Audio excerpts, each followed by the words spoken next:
I know I'm a couple days late on getting this video out. I only have a couple of nights per week that I can actually record videos, and I do have a second YouTube channel, so sometimes making videos for both of them can be very time consuming. So I'm a little bit late getting this information out, but today I wanted to talk about a video that I saw on Call of Duty's X page. This is a developer, Matt Scronce, and he's answering questions about the movement inside of Black Ops 7. These are supposedly questions that were asked by the community. So I wanted to show you guys this video and I wanted to talk about it a little bit. So let's just jump into it and watch the video.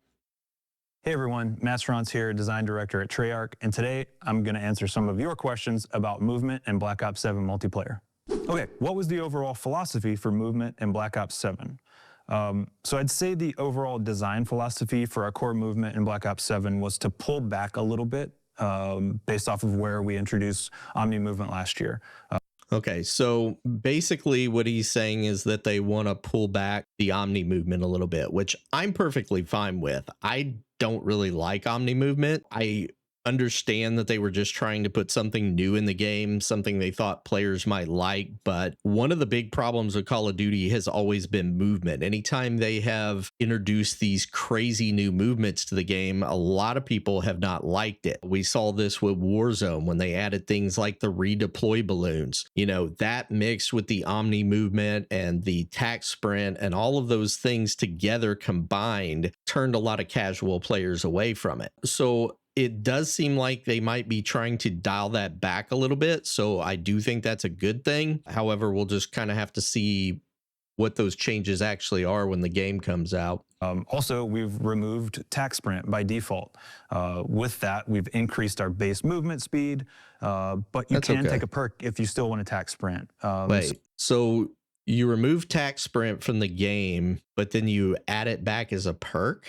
So technically you're not removing tac sprint. You're just making it where people have to use a perk basically to get it. Now, I wonder if this is going to be one of those systems like it was back in Modern Warfare 2, where whenever you put a perk on, you had to play like 70% of the way through the game before you actually got to use that perk, which, by the way, was one of the worst features, in my personal opinion, that has ever been added to Call of Duty. If I want something like faster reload, I want that on my weapon from the very get-go. I don't want to have to wait 70-80% of the way through the game to be able to use it. It just doesn't make a lot of sense why they would do it that way. So hopefully that's not what he's talking about, because the people who like tac sprint will probably be very disappointed with that. But this doesn't make a lot of sense. Like, you're going to have players who are more casual that want to play a little bit slower. They're obviously not going to use this. But if you still have those very fast players who are using the tac sprint ability, it's not going to fix the problem. You're still going to have a casual base who has a problem with the tac sprint. So to me, this just doesn't make a lot of sense. And this is really Call of Duty being Call of Duty, right? They're trying to make everybody happy. That's what they do. They try to make everybody happy, and in the end, they end up not making anybody happy. So to me, this seems like a very weird thing to come out and say at this point. It's not one of those things that makes me want to go out and pre-order it now, like, because you're basically saying, but we are going to add it. We're just going to add it as a perk. So I don't know. To me, this is just them trying to do damage control, and it doesn't really sound like it's actually going to fix the problem. So that's kind of the philosophy, is pulling back a little bit. So not everybody's quite as aggro, but if you want to play that way, we've got. How is it? If you're giving them the opportunity to play that way, then you're still going to have those aggro players.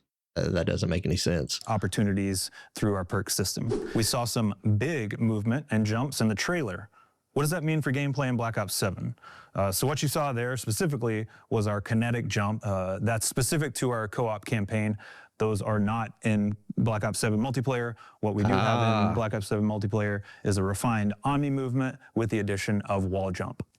Okay, so at least the jetpacks are not going to be in the multiplayer, which is good. I mean, I'm glad to hear that. But keep in mind, he did mention another thing in there, which was wall jump. And wall jump, in my opinion, is basically the same thing as double jump. I mean, it allows you to run up to a wall, leap off of it way high up into the air. We've seen video clips of people doing this. There's one in particular where the guy does a wall jump, and then, of course, he snipes somebody while he's flying around through the air. Basically, you've gotten rid of jetpacks, but what you've introduced with the wall jump is the same thing as a double jump, kind of, except for you can't just do it anywhere. You can only do it against a wall, but it's pretty much the exact same concept.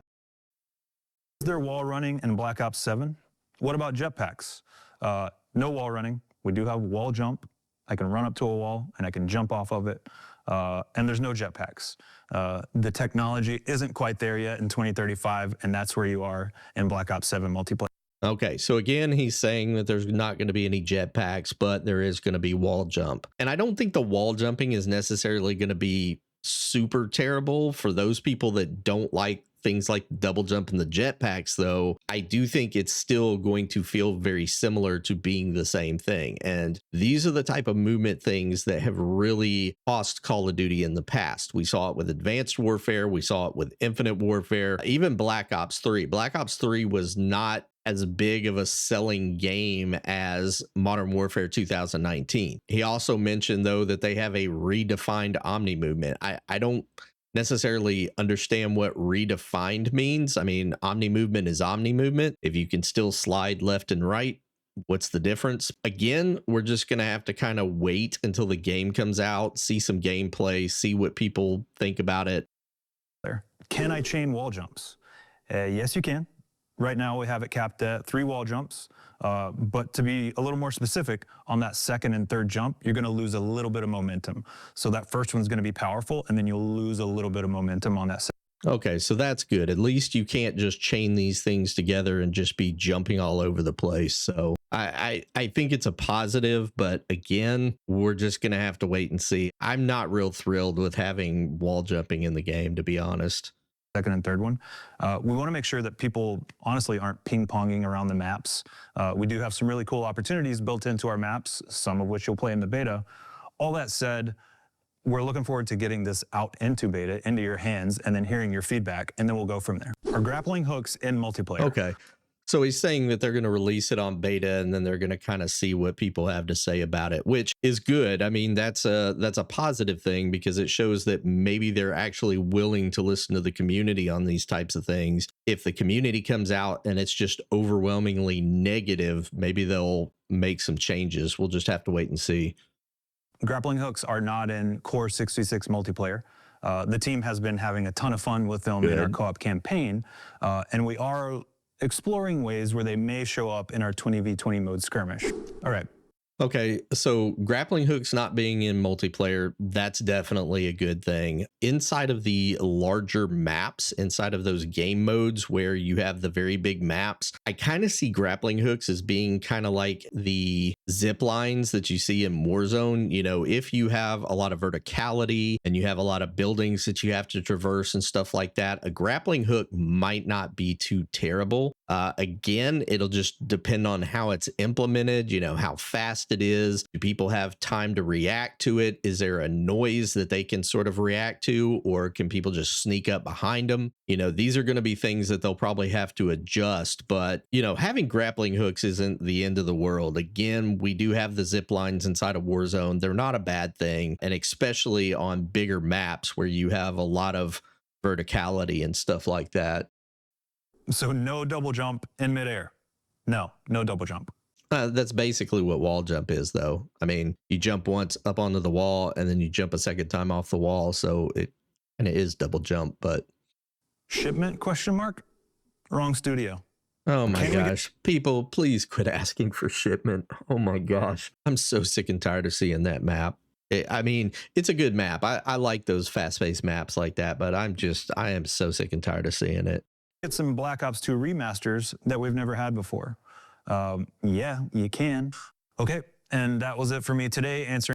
Okay, so they're talking about making more remastered maps. In my personal opinion, like, I don't mind having a couple remastered maps here and there, but it's gotten to a point where 50% of the game is these remastered maps now. And I really wish they would stop doing that. You know, back on release, we used to be excited about these games. We had a whole slew of new maps when they came out, and it just doesn't seem to be that way anymore. When you talk about Call of Duty's identity, I think these are some of the key things that you kind of have to throw into that conversation. So overall, not a bad video, but again, this is just damage control for them. They have seen that they're not getting the pre-order numbers that they expected to, and this is just a way to come out and sort of calm the community down. Everybody's been talking about the trailer with the wingsuits and the jetpacks and things like that. It was very reminiscent of what people went through with Infinite Warfare and Advanced Warfare. They don't want to see a return to those days because, to be completely honest, those were some of the worst times in Call of Duty history. So I think this was a little bit of damage control, but unfortunately, I do feel like it might have been a little bit too little too late. We'll just have to kind of wait and see. Obviously, there's going to be people who enjoy this. They will sell a bunch of copies just based on people who are going to buy every Call of Duty, regardless of what it is. But I do think that the numbers are going to be drastically reduced, especially with Battlefield 6 and how well it's doing. But we'll just have to wait and see. You know, hopefully it's a good game, but I'm not going to hold my breath until I actually see some of the gameplay and see how this stuff has actually been implemented.